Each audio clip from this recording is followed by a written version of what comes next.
So here's a fun riddle for you. Where in the world are wedding rings worn on the toes and people serve bulls instead of waves? No, it's not New Jersey, folks. It's India. And it's a place full of odd customs and curiosities you probably didn't know about. And guess what? Today's your lucky day. I'm going to tell you about it. For example, there's, in descending order, number 12, the quirks of Indian English. Now, India is one of the largest English-speaking countries in the world, second only to the U.S. But in a country with around 880 spoken languages, only 22 of which are even officially recognized, it's no wonder Indian English may sometimes tickle your ear in a strange way. For instance, if a person starts talking to you with a weird yar sound, don't worry, that's just the Indian way to say, "Hey dude!" Indians would probably ask your name with the phrase, "What's your good name?" And no, that doesn't mean you have some kind of a bad name that you somehow earned. It's just a way of being polite. And when an Indian person finally starts addressing you by your first name, they may add G to the end to show how much they respect you. Ah, my dear bright sider G. 11. Beautifully adorned toes. In India, when two loving hearts decide to marry each other, the groom must put a wedding ring on his bride's toe. Yep, that's the custom. These wedding rings are called bichya, and every bride wears them on both her second toes as a sign of her newly married state. There are other kinds of toe rings in India too.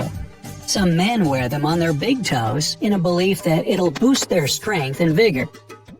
Indians are famous for their love of gold, but toe rings are mostly made of silver because it's inappropriate to wear gold below the waist. Number 10. Unbreakable promises. Most people in India believe that a spoken word has immense power within it. And if you break a promise, you'll enrage spirits and deities. The most powerful promise is the promise of a mother. So if an Indian person swears by this, then you better believe them if you don't want to come off as really rude. Number 9. The birthplace of plastic surgery.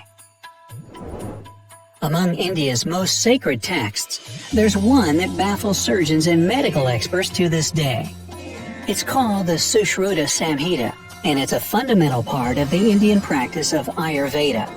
It was written by the ancient Indian surgeon Sushruta somewhere between 1000 BCE and 500 BCE. The text describes tons of unbelievably complex surgical procedures. But the most fascinating thing is that it proves that India is probably the birthplace of all plastic surgery. Even for his time, Sushruta was totally capable of doing nose jobs, or rhinoplasties if you want to be technical, and earlobe reconstructions. Not exactly what would make movie stars seem forever young, but still impressive. Speaking of movies, number 8, twice the Hollywood. India's Bollywood is the largest film industry in the world. No, not Hollywood. Bollywood produces about 1,200 films every year. That's twice the amount that Hollywood puts out. And if you want to start an acting career in India, you better learn how to sing and dance, since most of the movies produced there are musicals. This passion for musicals stems from a deep appreciation for Indian traditional dance and folklore. Also, it's no secret that Bollywood was inspired by Hollywood works from the 1920s to 1950s, many of which were musicals. Bollywood got its B from Bombay, the city where most Indian films are produced, which of course changed its name to Mumbai in 1995. Yeah, they should keep the B. Mollywood just, isn't the same. Number 7. Holy rats! I know, it sounds absurd, so let me explain.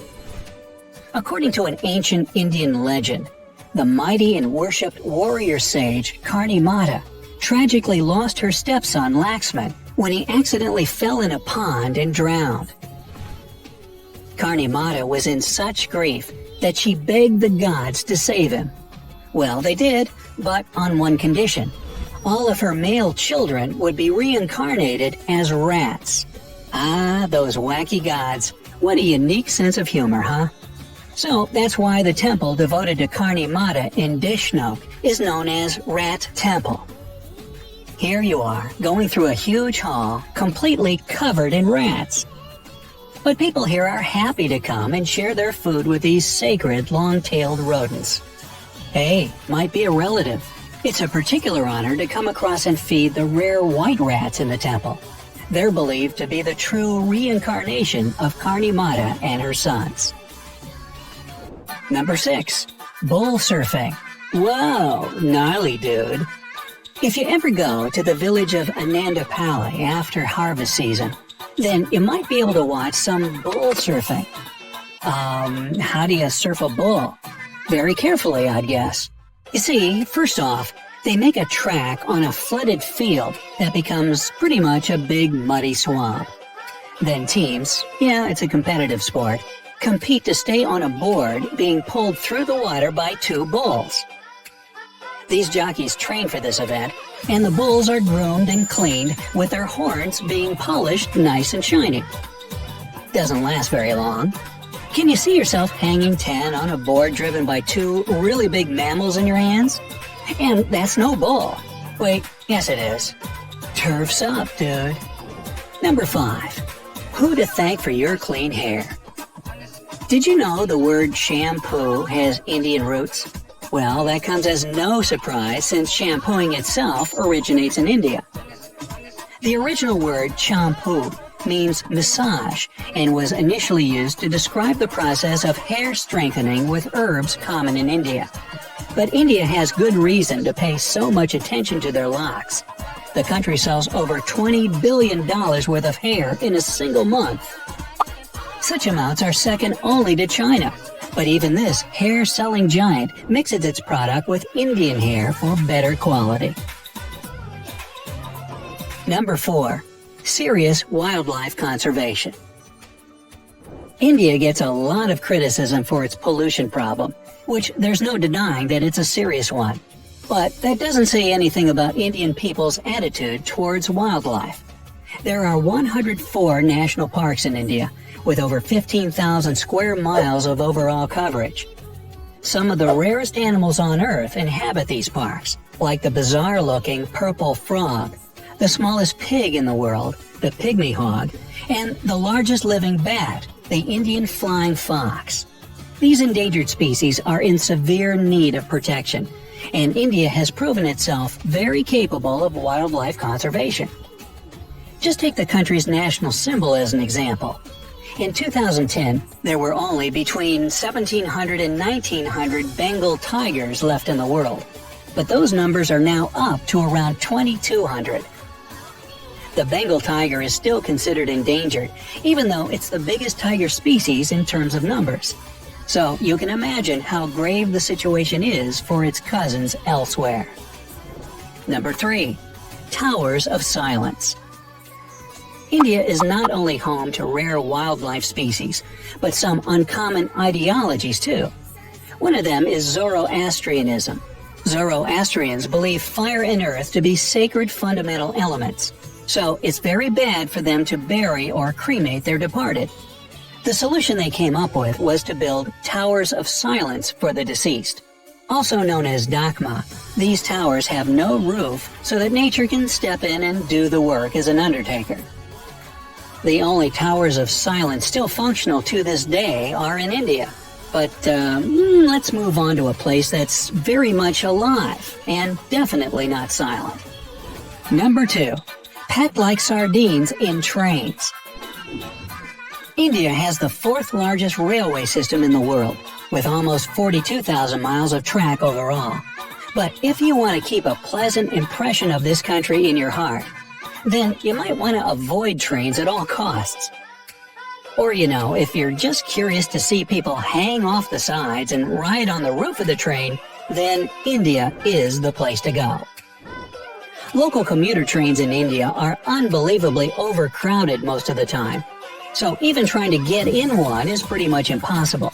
And don't even bother trying to get a seat. You'd be wasting your time. But still, these crazy packed trains have sort of become a tourist attraction in and of themselves. But still, I'd take Uber or something for short distances if I were you. Number 1. Pageants for true beauties. Hey, what's more beautiful than a huge Indian elephant? Can't think of anything? That's a tough one. Well, the only real answer is the most beautiful Indian elephant, of course. There's a contest dubbed as such that happens each year on the full moon between February and March. And this pageant is a key part of Jaipur's famous Indian festival. Nowhere else in the world are these gorgeous giants celebrated like they are here. People get down to work preparing for the festival by cleaning the elephants and decorating them with an array of stunning embellishments and clothes. They even paint colorful designs on them. Then, everybody votes for the most beautiful and gracious elephant at the festival. It's really nice to know that these kind and helpful creatures can get so much respect and love. Boy, you could see that one coming now, couldn't you? Hey, what's the most amusing fact about India that you know? Add your own points to the list in the comments down below. And don't forget to give this video a big thumbs up.